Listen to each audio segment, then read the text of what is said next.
Hello, everybody. My name is Ali Orooji. I'm the faculty advisor for the UCF Programming Team.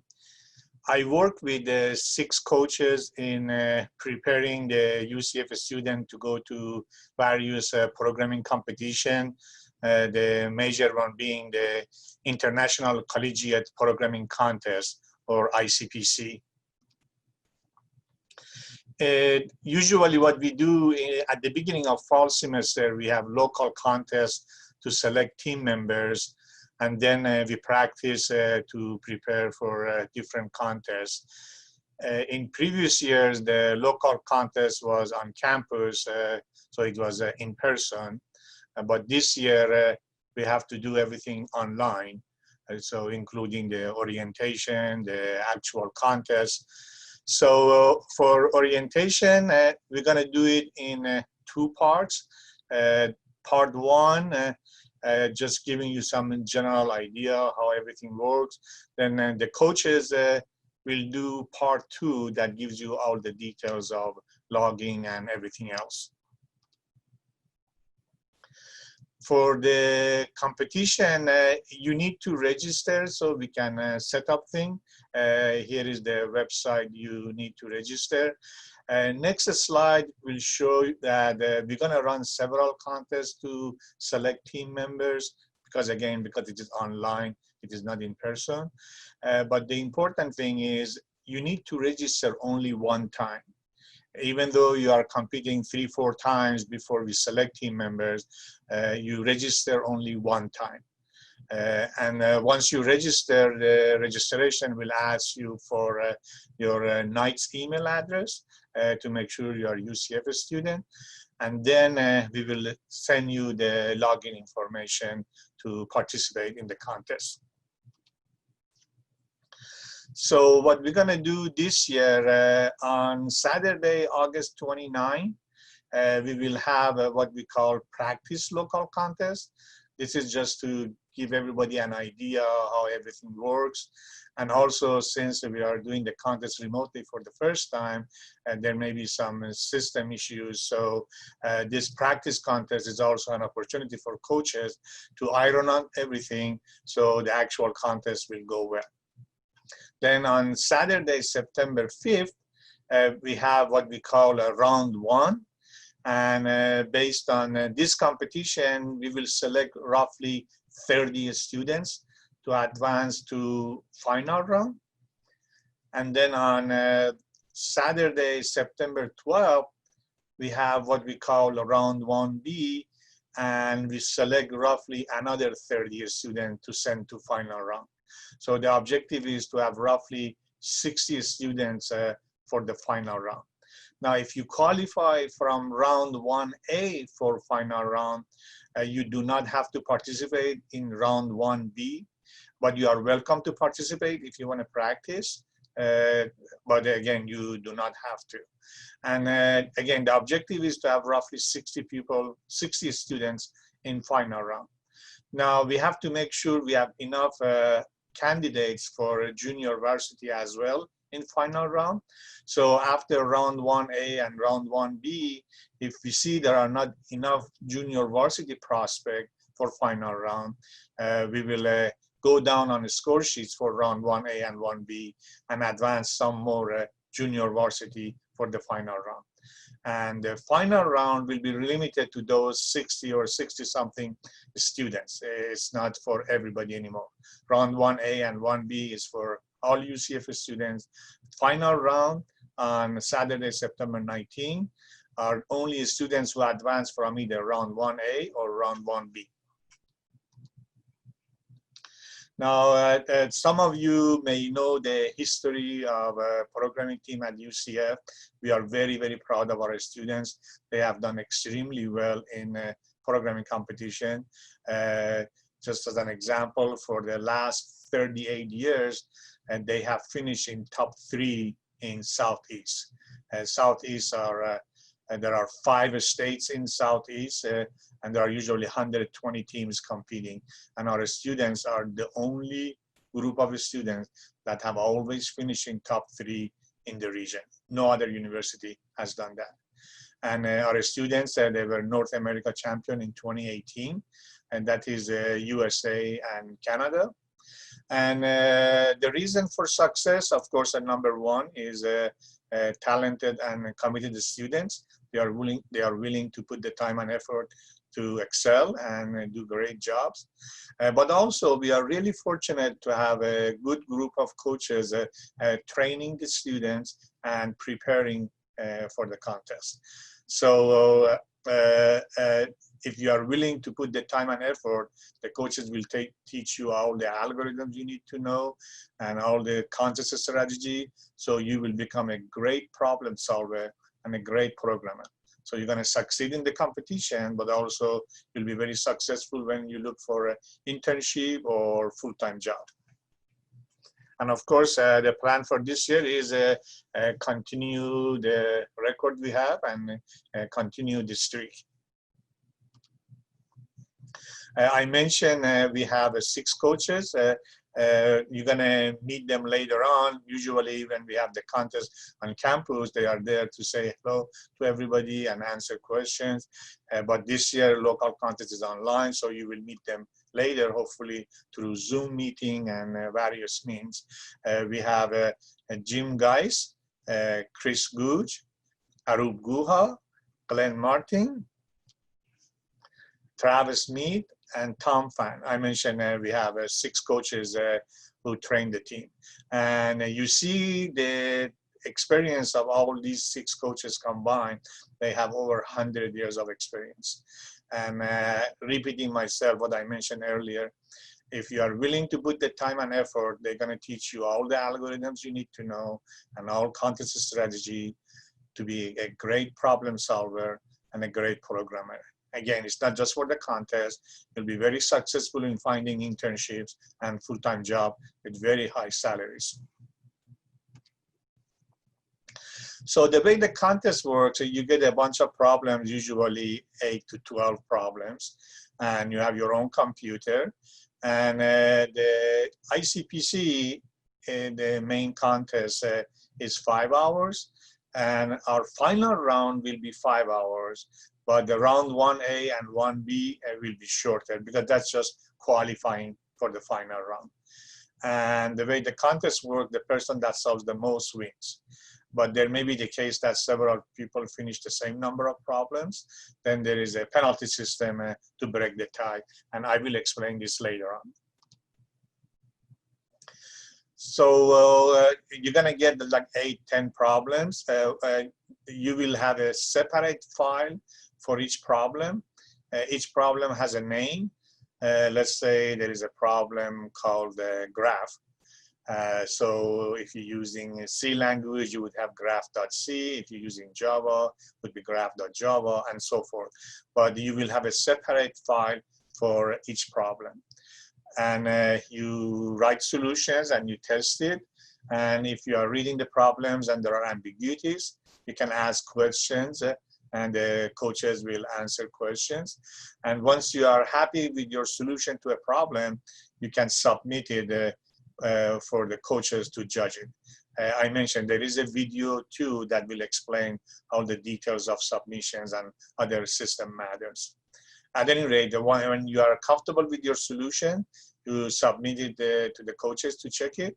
And each problem will be a separate file. I use the example graph.c or graph.java. So there is one file per problem. And for this competition, you read input from a keyboard and you print output to screen. This particular contest is a test of problem solving skills. There are other contests dealing with the user interface and GUI stuff, but that is not the focus of this contest. It's just a test of problem solving skills. So there is really no fancy printing and moving cursor or things like that. So you just use the basic IO functions. Now, when you submit your solution to a problem, you're going to get one of these judge responses. Compile time, usually you don't get it because you compile it before you submit. But sometimes people finish a problem the last minute and they don't really have time to check it. They just submit it and probably they mistype something, they get compile time error. And another time or other situation that happen, students make changes to their file and they submit without saving it, and you may submit an outdated version and you get compile time error. Runtime error, like you have division by 0 or out of bound array reference. Time limit, each problem will have at the top of the problem name, like graph. It will also show you the time limit, like 2 seconds, 5 seconds, 10 seconds. The time limit, we put it plenty, so you don't really need to worry about time limit, except this is really there just in case you have an infinite loop, so we don't sit there and just wait for your program because it will never end. So we will stop it and give you time limit exceeded. And also when you go to higher level competitions, like in World Finals, when they give you 10, 12 problems, there may be a couple of problems that if you do exhaustive search, you're gonna get the time limit exceeded. You have to be a little more careful with your solution. Wrong answer, if the answer is a 10 and you print 5 or 15, obviously that's the wrong answer. Incorrect output format, this is when the answer is correct, but you are not following the instructions how to print. For example, let's say the output is supposed to be single space and you print double space, or the output is supposed to be lowercase letters, you print uppercase letter. And correct is obviously what you would like to get. Now, in previous years, in case you are a returning student, we had some other responses, but we are doing automated judging because of the number of students who come to the tryout now. So we are not giving some of the responses that you used to see in previous years. In previous years, we would remind people you are supposed to read from keyboard if they weren't doing it, but automated judge will not catch that. And then we would tell people in previous years that you're supposed to print to screen, but again, automated judge cannot catch that. Too much output, if a student were putting a debug statement to debug their code and then they would submit their solutions without taking those debug prints out, we would notice that and we would tell them that you have extra output. But again, the automated judge will not catch that. An incomplete output, let's say you're supposed to print 10 lines of output and you print 8 instead of 10, and your 8 matches the first 8 of the output, you're just missing the last 2, you will get an incomplete output. But again, the automated judge cannot return that response. So you would get wrong answer. The way scoring works, the student who solved the most problem wins. So if somebody solved 7 problems and everybody else solved 6 or fewer, 7 wins. And you are not penalized for a problem until you solve it. This is a very important point. Only when you finish a problem, you get penalty points for it. And again, penalty point is only for breaking ties. If you have more problems, the penalty point doesn't really matter. And the way penalty point works, when you finish a problem, you get 1 point for every minute since beginning of the contest. So if you finish a problem after 30 minutes, you get 30 penalty points for that. Let's say you finish the next problem 1 hour from that, but it is really 1.5 hours from the beginning of the contest. So the second problem will get 90 penalty points. So you have 30 for the first one, 90 for the second problem. So you have 120 penalty points. And also, when you finish a problem, you get 20 penalty points for extra submissions. Let's say you attempt a problem 4 times and you eventually get it right. So you have 3 extra submissions. That is 3 times 20, 60 penalty points. Strategy, I mentioned the coaches will teach you all different algorithms, but also the strategy, how to go about this contest. So this is really, I mean, all the algorithms and various strategies it takes 1 or 2 semesters and sometimes couple years to master. So we can't really go over all the strategy in 2 minutes. So you can read these bullets just as a reminder to yourself. But let me just point out a few of them. In this contest, each problem counts as one problem. It doesn't really matter if it's easy or hard, short or long. So obviously you want to do the easy ones, and you want to keep it simple. You know, they always say simple is beautiful is the best way to go about solving a problem. And look at all the problems. For our contest, we actually put on top of each problem, it is easy or medium or hard, to help the students. In the regional competition or other contests, they don't really tell you which one is easy, which one is hard, but we actually tell a student to help with that, because we want to know their programming skills, learning to figure out which one is easy, which one is hard.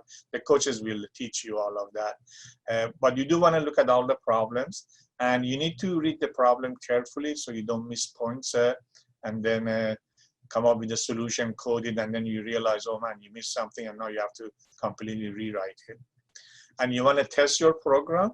Of course, the judge input follows the problem specifications. So you do not need to test things that the problem doesn't say will be there. Like if the problem says inputs are integers, meaning there won't be letters in the input, you don't really need to check for that. And be careful when you start using debugger. It's very easy to lose track of time, and before you know, the competition is over. And also, it is good to take a few minutes to make sure your approach will work before you start typing. If you rush into a solution, you type it and you realize it's not working, and when you get into it in a little more detail, you realize that it's a completely different approach and you have to rewrite it.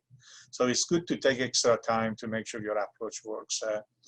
And don't be afraid if you want to take a break or look at your solution on paper. A lot of time you see errors on paper and you don't see it on the monitor. And just work at your own pace. You know, you'll be the most productive when you work at your pace. So don't do faster than you usually do. And don't panic and don't get frustrated.